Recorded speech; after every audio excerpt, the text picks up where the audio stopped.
Good afternoon, everybody. I'm Rolene Marks. This is the Israel Brief, brought to you by Lay of the Land. First of all, before I give you the latest updates, I just want to thank so many of you for all your incredible messages of support and solidarity. It means the world to us. I don't know if you can hear that. Those are rocket alert sirens. I haven't looked now to see where they are. I am safe in my shelter, which is where I broadcast from. But a short while ago, we did have a massive barrage of rockets fired towards central Israel, as far as Herzliya, Jerusalem, our capital. Now, I just want to say something when rockets are fired towards Jerusalem. You often hear in the language, the propaganda that the pro-Palestinian camp use, that Al-Aqsa is under risk, Al-Aqsa is under threat. Firing your rockets from the Gaza Strip towards Jerusalem with the full knowledge that there is a possibility you can hit the Al-Aqsa mosque is a greater danger than anything else. That is a lot more destructive and dangerous to the mosque than people going up on the Temple Mount. So I just want to put that narrative out there because I think that that's important. But let's take a look at latest developments. The IDF is engaged in heavy retaliatory strikes in the Gaza Strip. Please understand, I'm existing on maybe 3 hours sleep since Saturday. The Defense Minister Yoav Gallant said earlier today, he said, we will lay siege. There will be no electricity, no water, no food. If they want to behave like animals, we will treat them like animals. Now also understand that when Israel strikes targets in the Gaza Strip, we do it with pinpoint precision. The Israeli military have advised Gazan residents to go to safety. There have been reports of maps given to the residents of Gaza where they can find safety away from Israeli bombardments. Understand that we are striking specifically Hamas and other terror targets. We do not strike civilians. Unlike the barbarians that came through the gates on Saturday and murdered now over 800 Israelis. That death toll is now at 800. We do not kill civilians. We are not them. And lost my train of thought there for a second. So please bear with me.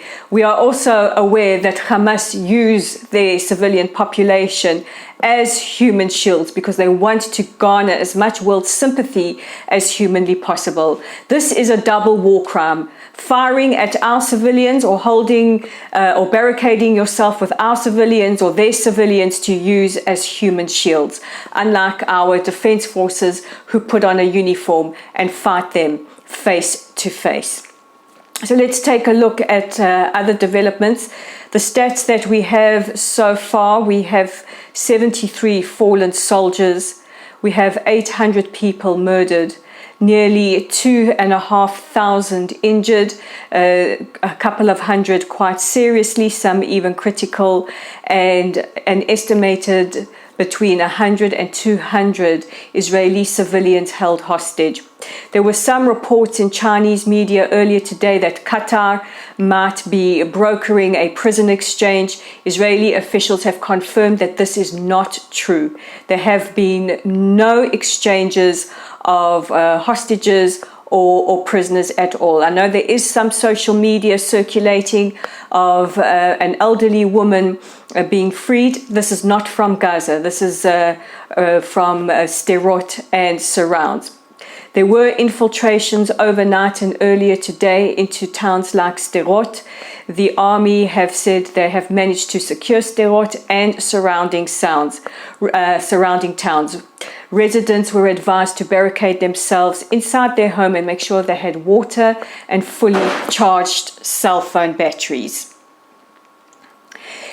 Germany and Austria have said that they will temporarily suspend all aid towards the Palestinians, and German officials speaking to media yesterday said that This is a watershed moment, that this is incomprehensible what has happened.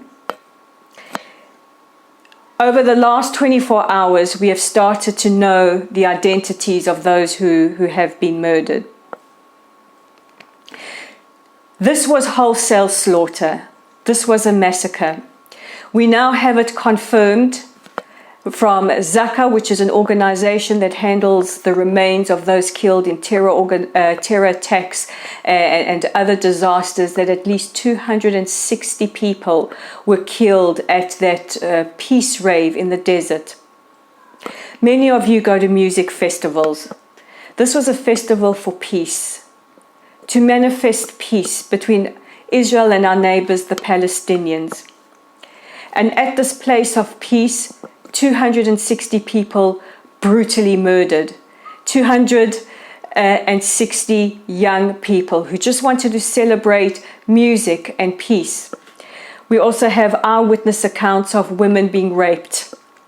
I'm sure you've seen the familiar footage of a young woman pulled out by her hair at the back of a truck, her eyes petrified, and the seat of her pants covered in blood. My worst thought was, please God, tell me she hadn't been raped. But unfortunately, we now have that confirmation. Whole families have been wiped out. Mothers, fathers, babies. We have accounts of at least one set of parents who managed to hide their baby twins, but they themselves were slaughtered. What happened here on Saturday was a genocide, was a massacre. There are no other words to describe it. We have started the painful process of burying our dead. What is happening now is absolutely unfathomable. Families have been asked to bring DNA samples to the central bank in Jerusalem to help identify those that were murdered at that rave party. There are other reports and footage too alarming, too painful to even repeat, like the treatment of our soldiers, our captive soldiers, that I'm not going to repeat. However, our government did allow, because we want you to see what happened, for the image of a soldier, his hands tied behind his back as he was slaughtered and burnt. His hands tied behind his back, not even a weapon to defend himself. The people that have been killed in the last 48 hours in Sderot, in Kibbutz Be'eri, Kibbutz Netiv HaAsara and surrounds, weren't armed. They were civilians, Holocaust survivors, the disabled, the elderly trying to flee. Parents, children, they're not statistics, they're human beings. Rallies have been held around the world in support of the Palestinians. For anyone living in New York, I don't know how it is impossible, knowing what we know, seeing what we're seeing, for people to hold a rally where they chant 700 in gleeful celebration. In Sydney, Australia, just hours ago, a rally saying, excuse my language, fuck the Jews. This was allowed. Jewish counter-protesters were advised not to come anywhere near. In London, a restaurant has already been defaced. Many of you have asked me what you can do to help. Here's what you can do. You can support your Jewish communities in the cities where you are. Make sure that they are kept safe. A little while ago, we also heard that the other Iranian proxy in the north, Hezbollah, are also being opportunistic and are trying to infiltrate. And we have the IDF on our northern borders, making sure that our northern citizens are also kept safe. Our defense minister has ordered the whole country in a state of emergency. However, there has also been an immense amount of solidarity. 84 countries, including many of yours, have stood with Israel, have lit up their buildings in blue and white, including, as a great surprise to us, the Republic of Ireland. A short while ago, the United Nations Human Rights Council stood for a moment of memorial and solidarity. Our thank you to the US Ambassador to the UNHRC, Michelle Taylor, for leading this. The UN traditionally is not a friend of Israel. Even they are appalled by what they have seen. Such is the debauchery of what happened on Saturday. Throughout the day, there have been more rocket attacks, more attacks on the citizens of Israel. We have some people injured as a result of direct hits from rockets in towns like Ashkelon and Ashdod. Israel is in a state of war, but make no mistake, despite the divisions of recent months, we are resolutely united because we have no other alternative. This is our home. It has been since the day of Abraham.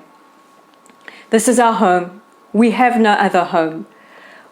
We have to prevail. We have to be victorious. We have no other choice. I'm Rolene Marks. This is the Israel Brief. I'll be back tomorrow with another update.